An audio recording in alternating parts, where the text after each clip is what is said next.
The morning air felt heavy as the first rays of sunlight crept through the hospital windows. The long hallways smelled faintly of disinfectant and coffee, and the steady beeping of monitors filled the air. Inside one of the patient rooms, a nurse adjusted a man's IV line, speaking to him softly, making sure he was comfortable. She had worked there for years, always the first to arrive, often the last to leave. Her coworkers knew her as someone who cared too much. If a patient was lonely, she would sit by their side, listening to stories that most people didn't have time to hear. If someone was scared, she would find the right words to calm them. Nursing for her wasn't just a job, it was a calling. But over the past few months, things had changed. The hospital had new management, and it wasn't the same place anymore. They had started cutting costs, reducing staff, and adding more paperwork. Nurses were being told to do more with less time. Mistakes were happening. Corners were being cut. And every time she tried to speak up, she was told to just do her job. One evening, after a particularly exhausting shift, she stayed behind to file a report. A patient in her ward had been left unattended for too long because there weren't enough staff on duty. She wrote a detailed note explaining what had happened and how it could have been avoided. She didn't do it to cause trouble. She did it because she cared about the patients. But the next morning, she was called into the supervisor's office. The room smelled of coffee and printer ink. The head nurse and 2 administrators were sitting behind the desk, their expressions tight and unreadable. "Sit down, please," one of them said. She sat holding her hands in her lap, feeling the nervous thump of her heartbeat. The head administrator cleared his throat. "We've reviewed your recent report. It seems you've been making some concerning comments about our hospital's management practices." She frowned, confused. "I wasn't trying to criticize anyone. I just wanted to make sure the patients are getting the care they need. We were short-staffed that night." "That's enough," another interrupted sharply. "You've been warned before about questioning procedures. We appreciate your passion, but your behavior has become disruptive." She stared at them, stunned. "Disruptive? I've been trying to help. People's lives are at stake." The room went quiet. The head nurse looked down, clearly uncomfortable, but said nothing. Finally, the administrator spoke again. "I'm sorry, but we've decided to terminate your employment effective immediately." The words hit her like a punch to the stomach. For a few seconds, she couldn't even breathe. "Terminate?" she repeated quietly. "Yes," the man said. "You'll receive your final paycheck by the end of the week. Please return your badge and any hospital property." Her hands shook slightly as she unclipped her badge. She wanted to say something, to defend herself, but no words came out. She felt small, powerless. The people she had worked beside for years didn't even look her in the eye as she walked out of the office. As she stepped into the parking lot, the cool morning air hit her face. She stood there for a moment, gripping her bag tightly, trying to make sense of what had just happened. The hospital that had been like her second home had just thrown her out as if she meant nothing. She sat in her car for a long time before turning the key. Her eyes burned, but she refused to cry, not here, not in this parking lot. When she finally drove home, the streets were quiet. Her small apartment felt emptier than usual. She dropped her bag on the floor and sat on the couch, staring at the wall. The silence pressed down on her. Her phone buzzed. It was a message from one of her coworkers. "I'm so sorry. We all know you didn't deserve that. The new management's been looking for someone to blame." She stared at the message for a while, then turned the phone face down. She didn't want sympathy. She wanted her job back. She wanted to keep helping people. That night, she lay awake thinking about everything she had given to that hospital, the holidays she'd missed, the birthdays she'd worked through, the patients she'd held as they took their last breath. And now none of it seemed to matter. The next morning, she woke up with a heavy feeling in her chest. She made a cup of coffee, but couldn't bring herself to drink it. The day stretched ahead of her, long and uncertain. For the first time in years, she didn't have to go to work, but that didn't feel like freedom. It felt like loss. She decided to go back to the hospital one last time, just to collect the few things she had left in her locker. Her stethoscope, a notebook, a few photos. Maybe it would help her move on. When she arrived, the receptionist gave her a polite but distant smile. "You can go straight in," she said softly. "They told me you might come by." She walked through the hall she once knew so well. Everything looked the same white walls, the same smell, but it felt different now. colder, like she didn't belong there anymore. As she passed one of the patient rooms, an elderly woman called out softly, "Nurse, is that you?" She turned. The woman was sitting up in bed, smiling weakly. "I thought they said you weren't coming back," the patient said. The nurse forced a smile. "Just here to pick up my things." "Well, I hope they change their minds," the woman said kindly. "You always took care of us like family." Those words nearly broke her.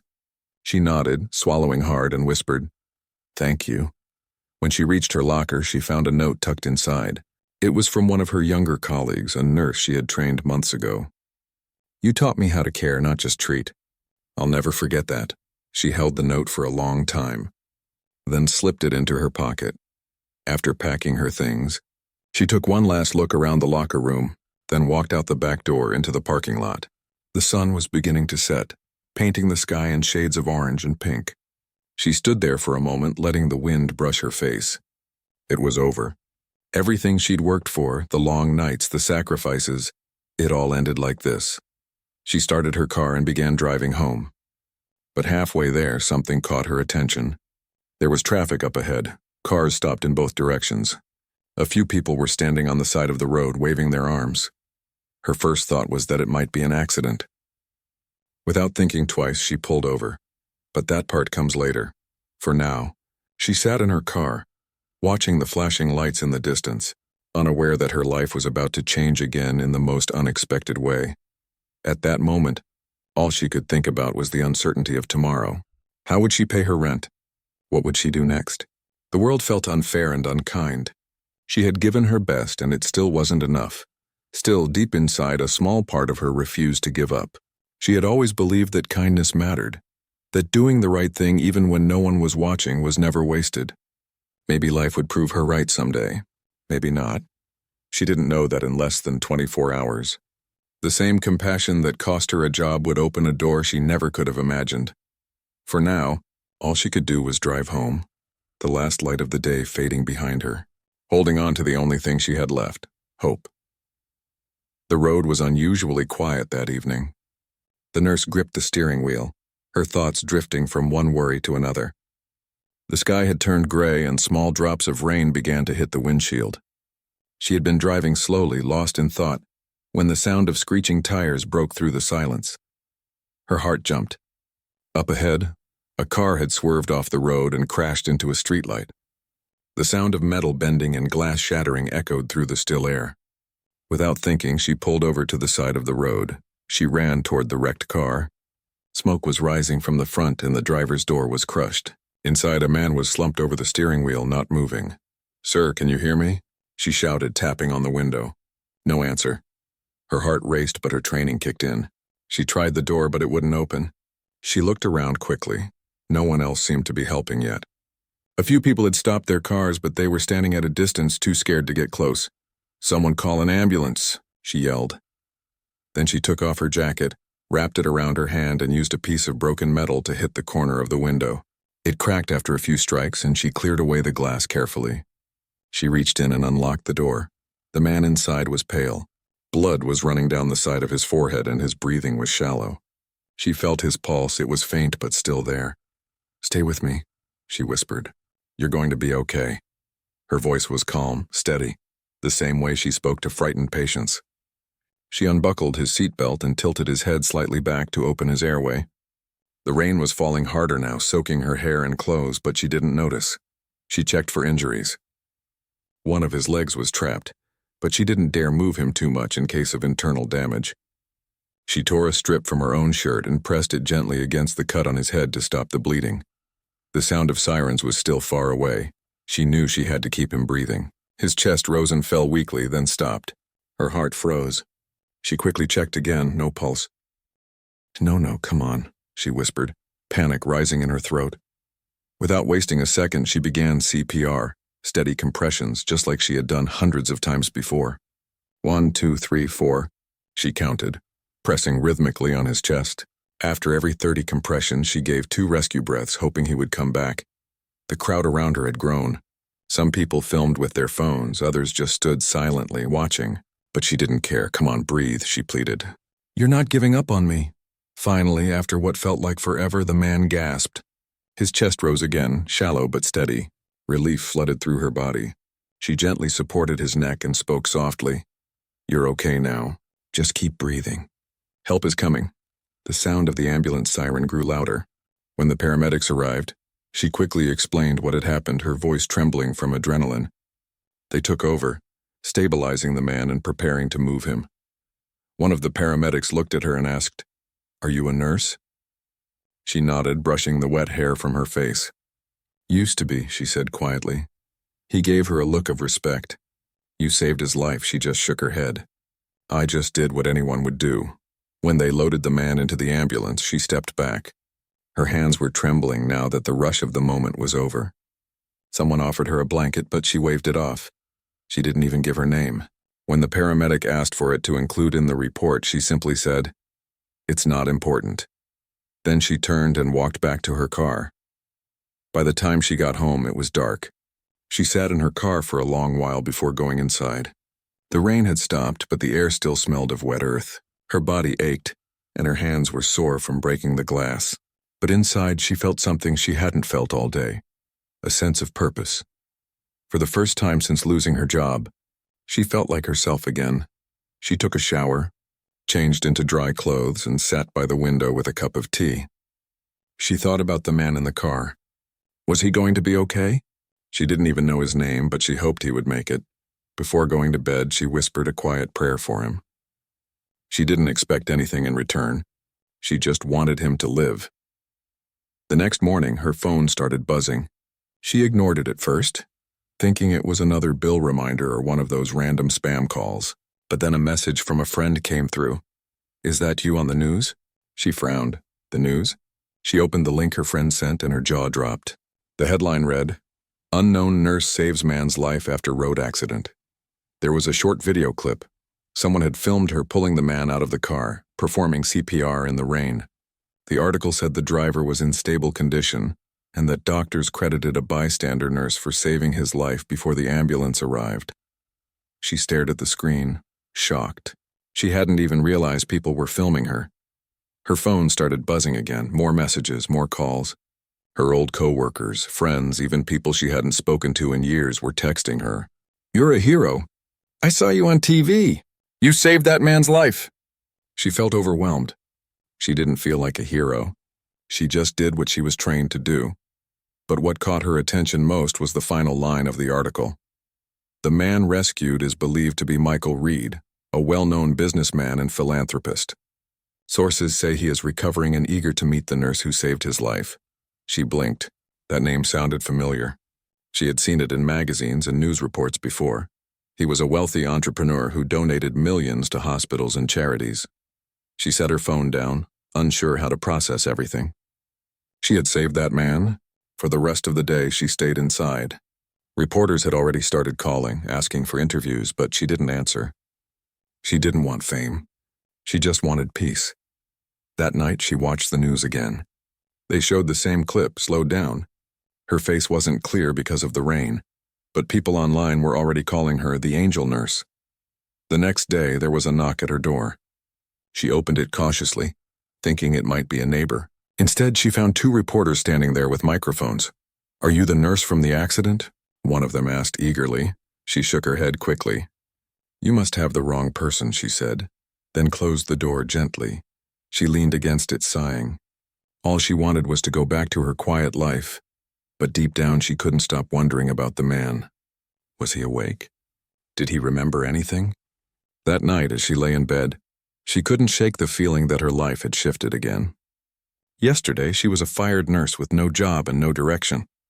Today, she was being called a hero by strangers around the world. She didn't know what was coming next, but something told her this wasn't the end of the story. Somewhere in a private hospital across the city, the man she had saved was slowly waking up. The first thing he asked for wasn't his phone or his family. It was to know the name of the woman who had saved his life. But no one knew who she was. She hadn't left her name, her number, or any way to contact her. She thought her act of kindness was just a small thing, something any decent person would do. But she didn't realize that the man she had pulled from that wreck wasn't just anyone, and he wasn't going to stop until he found her. As she finally drifted to sleep, The world outside was already changing for her in ways she couldn't imagine. The video of her rescue was spreading faster every hour. News channels were replaying it. Social media was flooded with praise and admiration. People called her brave, selfless, and kind. Some said she was a reminder that humanity still existed in a world full of selfishness. But she didn't see any of that. She was asleep, unaware that somewhere across town, a powerful man was making a decision that would soon bring 4 luxury cars to her quiet street and turn her life upside down again. The morning after the accident was quiet. The nurse woke up later than usual. For the first time in years, she hadn't set an alarm. The sunlight slipped through the curtains and painted a warm glow on the walls, but her heart still carried the weight of uncertainty. She sat on the edge of her bed, staring at the cup of tea on the nightstand. It had gone cold. She hadn't slept well. Every time she closed her eyes, she saw the image of that car crushed under the streetlight. The blood, the rain, the man gasping for air. It all replayed like a movie she couldn't turn off. But there was something different about this morning. Her phone wouldn't stop buzzing. She ignored it at first, thinking it was just another news alert or a message from her friends asking how she was doing. She didn't feel like talking to anyone. Then a loud knock echoed through her small apartment. She sighed and went to open the door. It was her neighbor, an older woman who lived downstairs. She looked excited. "Turn on the TV," the woman said breathlessly. "You're on the news again." The nurse blinked, confused. "What?" The woman pointed toward her living room. "Channel 7, go, go." Still half asleep, she walked back inside and grabbed the remote. When she switched on the TV, her heart nearly stopped. There she was, soaked from the rain, her face half hidden by wet hair, pulling a man from a wrecked car. The video had been slowed down, showing every moment. The broken glass, her hands pressing on his chest, the moment he took that first breath again. The reporter's voice played over the footage. The mysterious nurse who saved the life of businessman Michael Reed has yet to be identified. Witnesses describe her as calm, fearless, and selfless. The internet is calling her the angel in the rain. Her mouth went dry. She sat frozen, staring at the screen. Her neighbor gasped. "That's you." "I knew it was you. You're famous." She quickly muted the TV. "Please don't tell anyone," she said softly. "I don't want attention." But it was too late for that. Within hours, people were knocking at her door. A local news crew wanted to interview her. A few others had flowers, cards, and notes thanking her for what she'd done. Her social media accounts, ones she barely used, were flooded with messages from strangers. "You're amazing. You're proof that good people still exist. The world needs more people like you." She didn't know how to respond. She didn't feel amazing. She had just done what she hoped anyone would do in her place. Later that afternoon, she received a call from the hospital she used to work at. For a moment, she thought maybe they were offering her job back. But it wasn't that. They just wanted to confirm a few details since reporters were contacting them too. When she hung up, she sat silently for a while. The irony hit her. Yesterday she was disruptive, and today the same people were proudly saying she was one of theirs. She didn't feel angry, though. Just tired. As evening came, she turned off her phone and stepped outside. The air was cool and the sky glowed faintly orange. She walked to the nearby park, hoping to find some peace. But even there, people were talking about her story. "I saw the video," one woman said to her friend as they walked by. "That nurse is incredible. She saved a billionaire's life," the other replied. "Can you imagine?" The nurse smiled faintly to herself. The world was small sometimes. When she returned home that night, her phone had over 100 unread messages. One caught her attention. It was from an unknown number. The message read, "This is Michael Reed's assistant. Mr. Reed wishes to personally meet the nurse who saved his life. Please contact us at your earliest convenience." Her heart skipped. She read the message twice, then set the phone down slowly. The man from the accident wanted to meet her. She didn't know what to feel. Grateful, nervous, curious all at once. She thought about ignoring the message, but something inside her said she should at least make sure he was okay. She replied simply, "I'm glad he's doing better. That's all that matters." She didn't give her name or address. The next day, her story had spread even more. News outlets from other cities were covering it. One even called her the nurse with the golden heart. People online started campaigns to help find her. Some offered donations. Others started petitions to get her job back. She was overwhelmed. She hadn't asked for any of this. For the next few days, she stayed mostly indoors. She kept her curtains closed and avoided looking at her phone too much. It felt strange being called a hero by people who didn't even know her. She was just an ordinary person who had lost her job and happened to be in the right place at the right time. But far across the city, inside a quiet hospital room, the man she had saved was recovering. He was sitting by the window, still weak but improving fast. His assistants had shown him the video of the rescue. He watched it over and over again, the moment she broke the glass, the way she worked to keep him alive. Her movements were confident, careful, desperate, but controlled. He could see that she wasn't just helping. She cared. He turned to his assistant and said, "Find her. I owe her my life." His assistant nodded. "We've tried, sir." She didn't leave her name. "The media's calling her the angel nurse." "Then find the angel nurse," he said quietly. "No matter how long it takes." The nurse, meanwhile, had gone back to her normal routine, or at least tried to.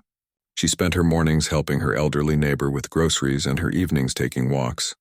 She told herself she didn't need recognition, but she couldn't stop wondering if the man she saved had truly recovered.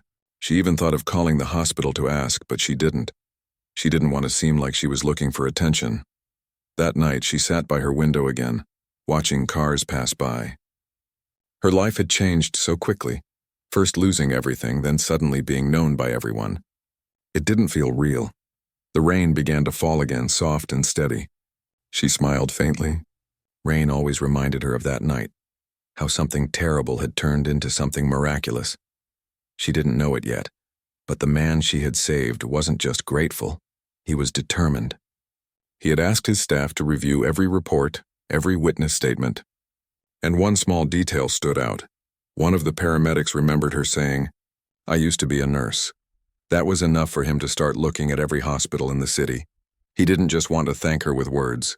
He wanted to change her life the way she had changed his.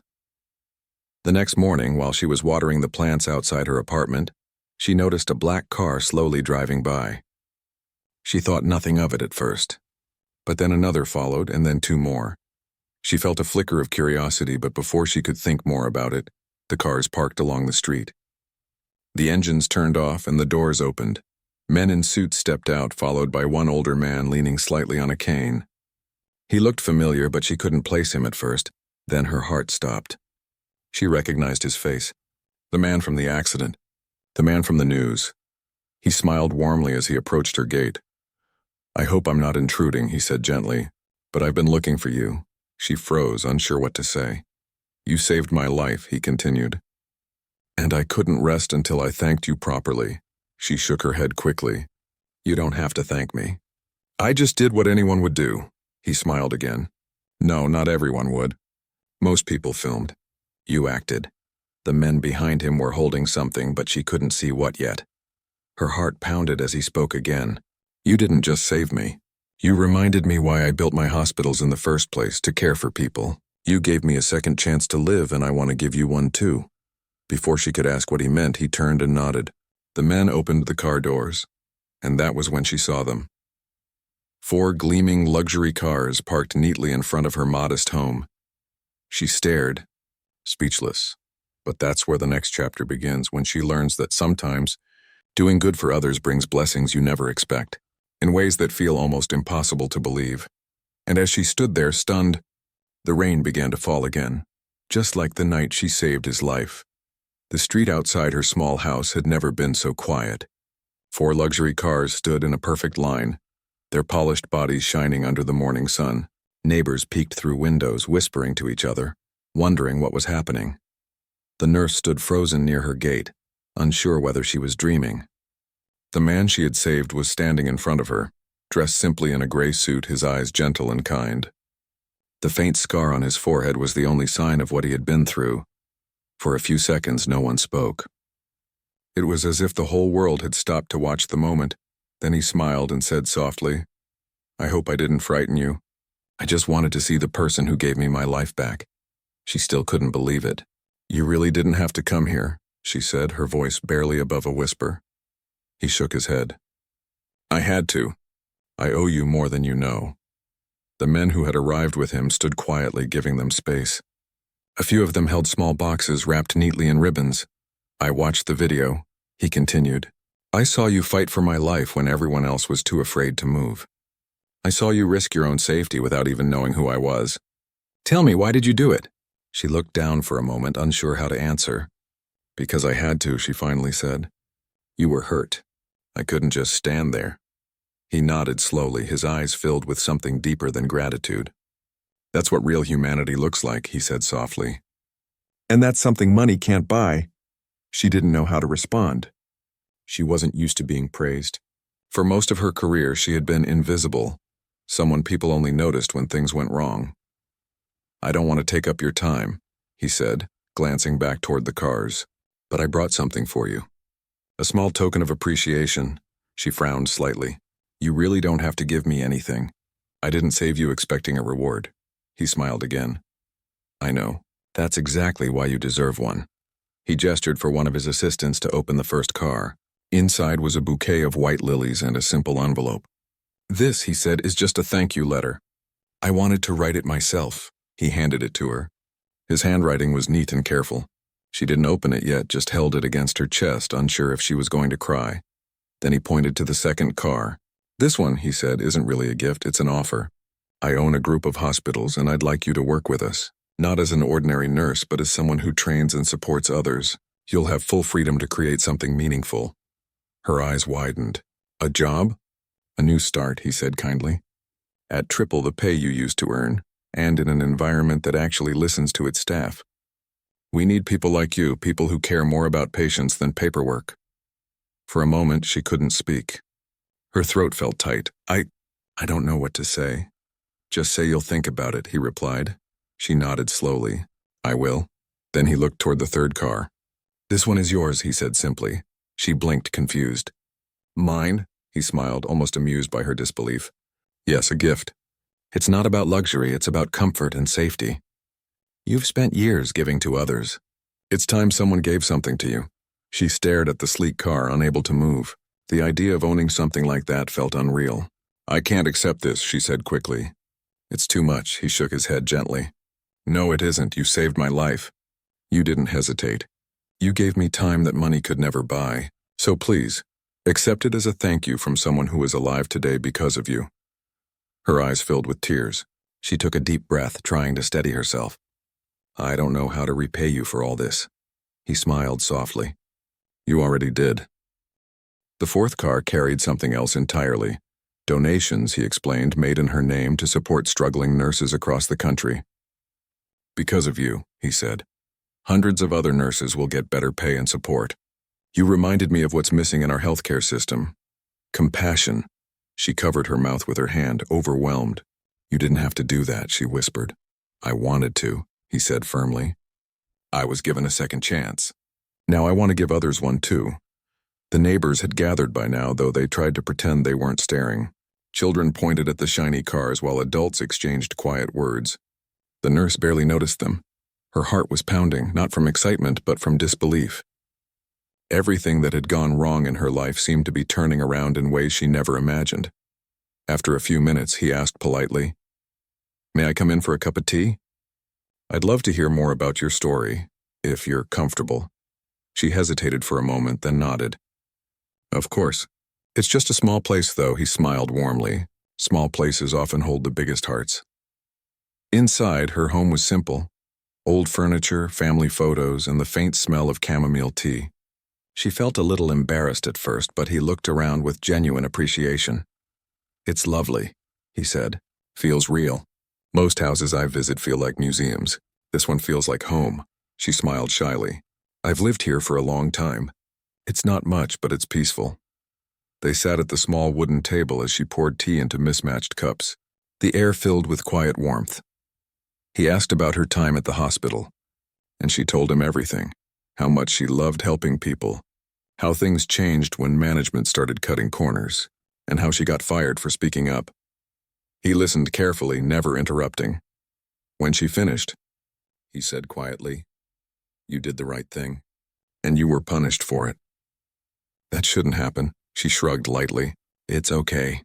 Maybe it had to happen. If I hadn't lost that job, I wouldn't have been on that road that night. He smiled. Funny how life works sometimes. They talked for over an hour. He told her about his own struggles, about how success had made him forget why he started his business in the first place. I built hospitals to help people, he said. But somewhere along the way I started seeing numbers instead of faces. Then you reminded me what really matters. The nurse listened quietly. She could see the sincerity in his eyes. It wasn't just gratitude. He was changed by what had happened. When it was time for him to leave, he stood by the door and said, "I meant every word about the job.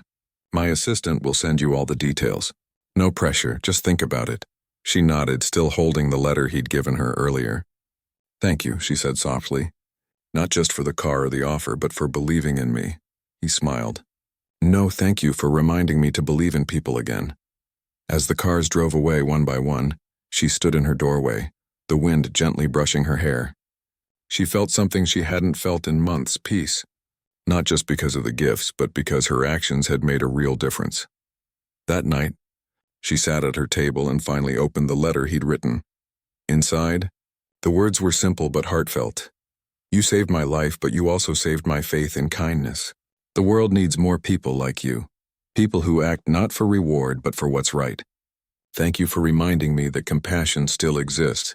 I hope this letter reminds you too that goodness never goes unnoticed." Tears filled her eyes as she read. She folded the letter carefully and placed it inside a small box where she kept her most precious things.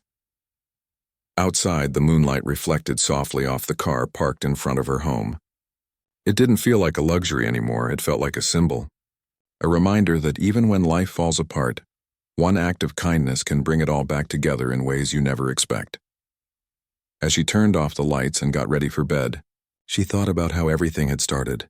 The firing, the accident, the rain. It all led to this moment. Sometimes, she realized, life takes everything from you just to give it back differently, better, brighter, and filled with purpose.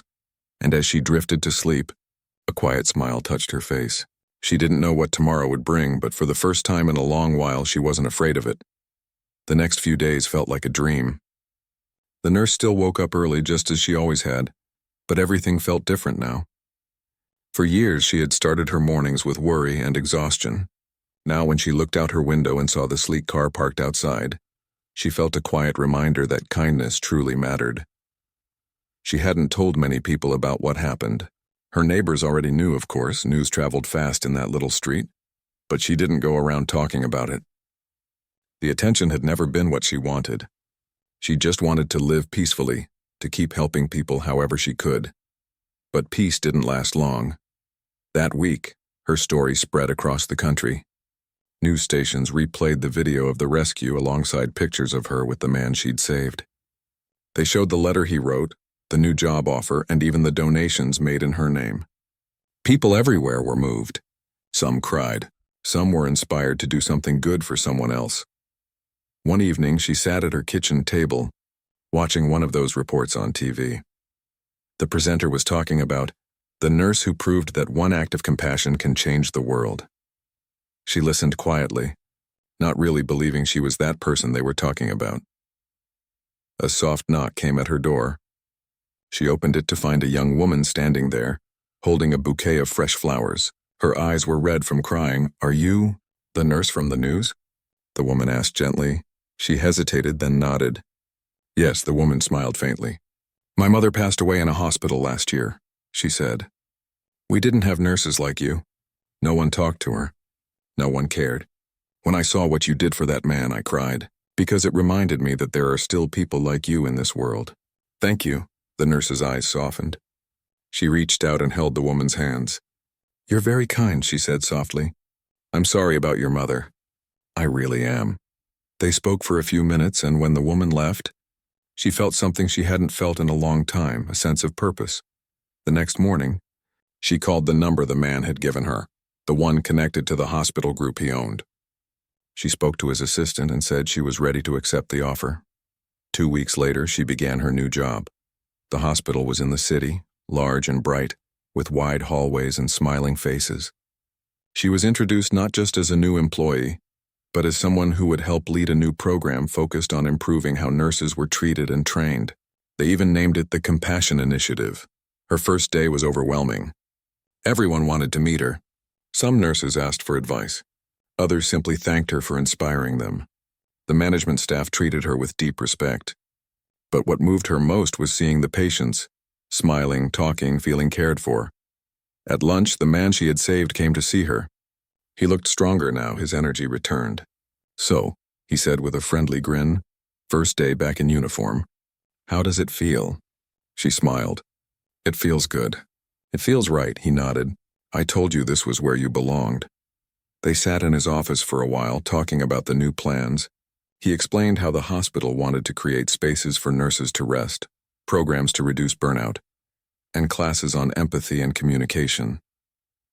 "It's not about money," he said. "It's about people."